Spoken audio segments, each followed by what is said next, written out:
Hundraåringen som klev ut genom fönstret och försvann. Or as it is called in English, the 100-year-old man who climbed out of the window and disappeared, is a Swedish comedic novel written by Jonas Jonasson, published in 2010, when it became the biggest selling book in Sweden that year. And it has also been adapted into a movie by director and comedian Felix Herngren, starring another comedian, Robert Gustafsson, as the main character. Now, I hadn't actually planned to see this movie, but a while ago I went to see it on a whim, and as a matter of fact, I enjoyed it so much that I decided to have a little discussion about it. So, here goes.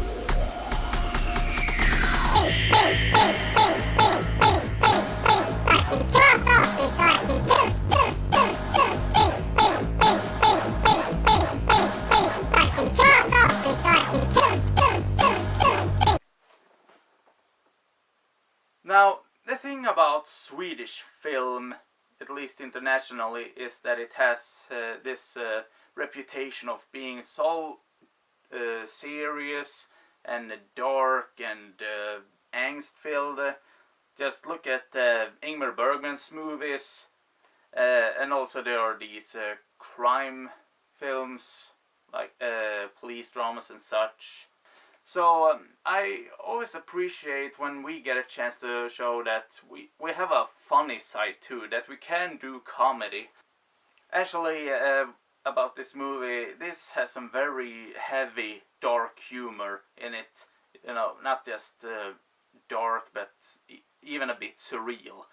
See, it's about this guy who is 100 years old, as the title is hinting at, of course.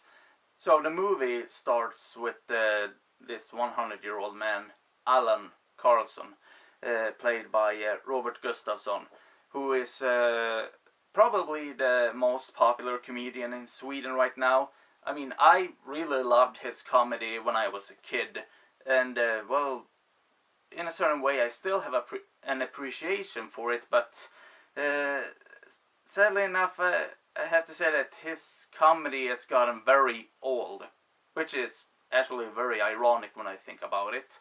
But, you know, he really knows a lot about physical comedy, like, you know, pratfalls. His comedy has sort of declined.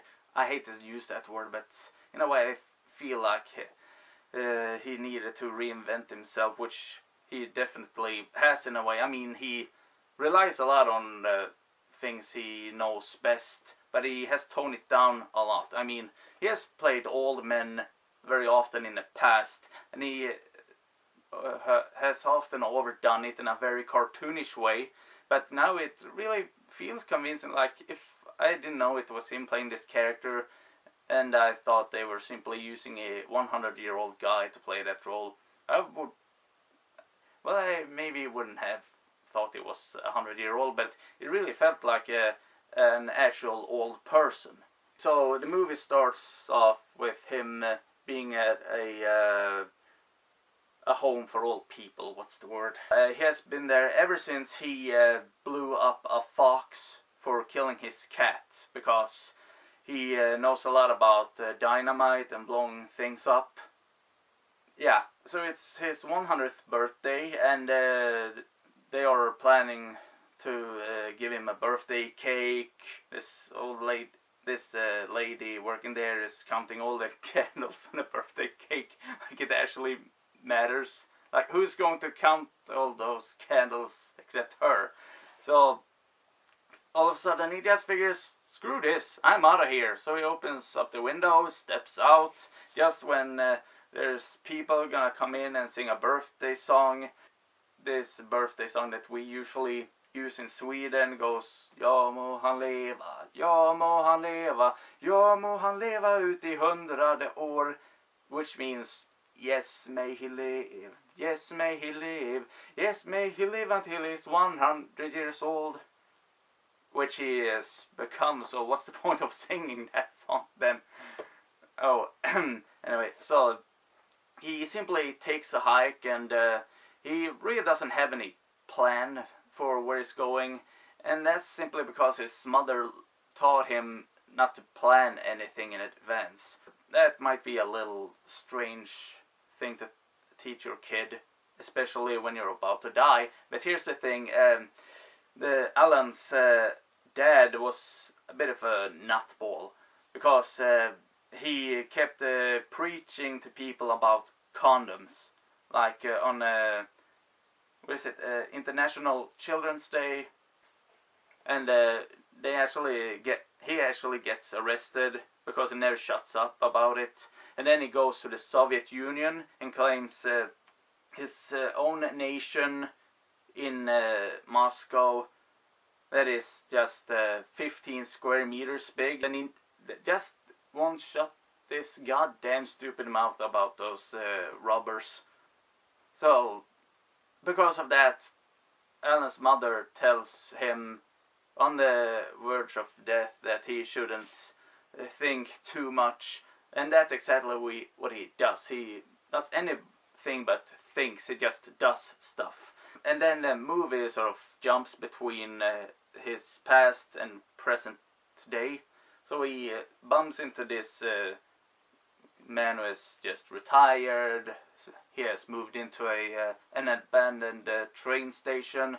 They are getting hunted by these really clumsy, bumbling criminals, and you know, they are so hilarious because they are almost like what the Beagle Boys from DuckTales or whatever. Like, they try to be really intimidating and show how dangerous they can be, but they are just so pathetic and incompetent. Like, it's unbelievable.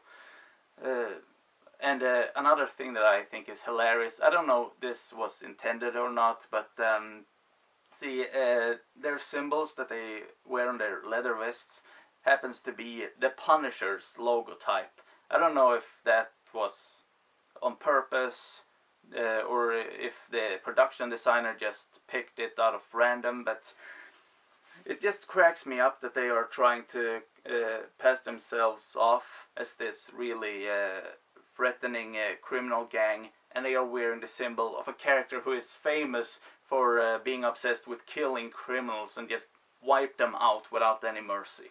And then there's this policeman, a police inspector, who has to figure out what happened to Alan.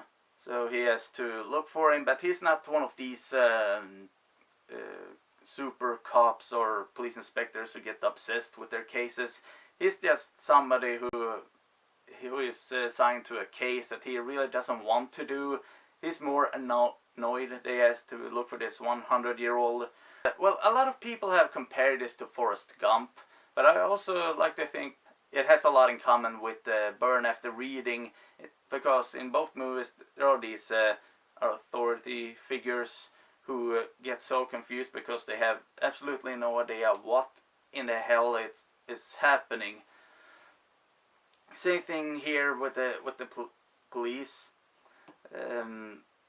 especially this scene where he is going to the local radio and make this statement about the missing 100-year-old, and he of course he just wants to get him back home safe, but the radio DJs are such a bunch of morons. They want him to make something funny and wacky about it. Like, they ask him to promote this sponsor they have that is 150 years old, because, hey, you're trying to find a 100-year-old, right? So why not promote this 150-year-old thing? I mean, you're a policeman, you can do something wacky about it.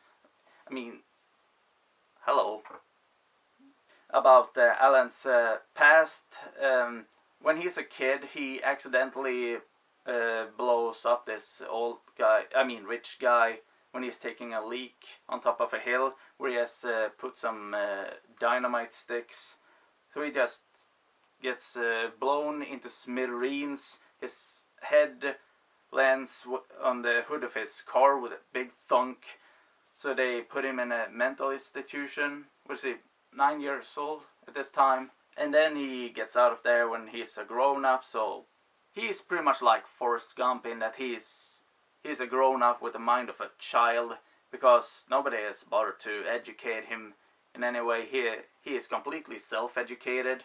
And pretty much like Forrest Gump, Alan is bumping into all of these historical figures, like Franco, who is supposed to stop. He blows up a lot of bridges, but then by pure accident he saves his life and makes friends with him. And also in the present day timeline, he meets a lot of other people that he makes friends with. One of the friends he makes is this middle-aged guy who has been studying a lot at college, because he has never graduated in anything, because he's so insecure and just can't, how do you say, see, kind of like me right now.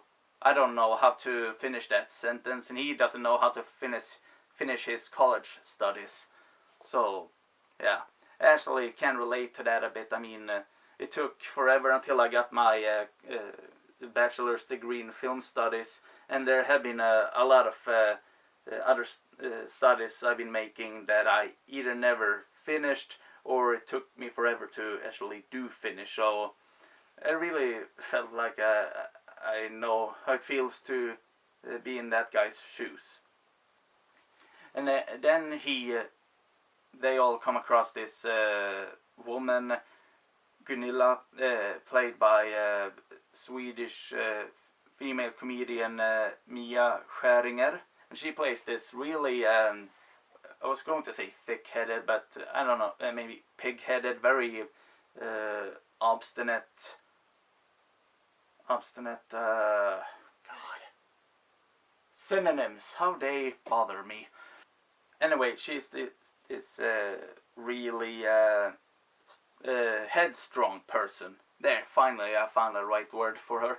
And also this very indecisive guy. Finally I find the right word for him too. Great. The indecisive guy is starting to have feelings for her. And well, it seems very clear that she is starting to like him too, but she's waiting for him to make the initiative, even though he's absolutely hopeless at doing things like that.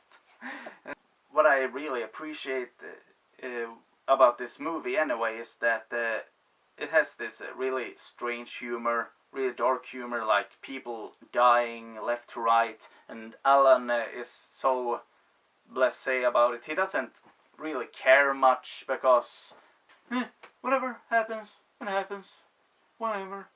Yeah, this movie is has been screened at the Berlin Film Festival, and I hear that Walt Disney Productions are planning to get this released internationally, which would be really great. I mean, all of the people involved have done such a great job.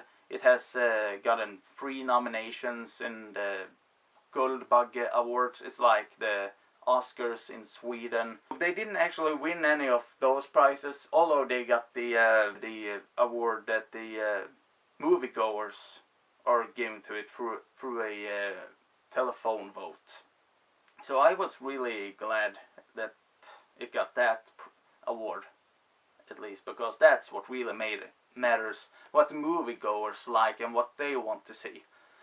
It hasn't always been like that in Sweden. It has for a very long time been about what all of the intellectuals and the film critics say, and what the people want. That's been a lot less important, but things have really started to change in Sweden on that front, and I'm really excited about it.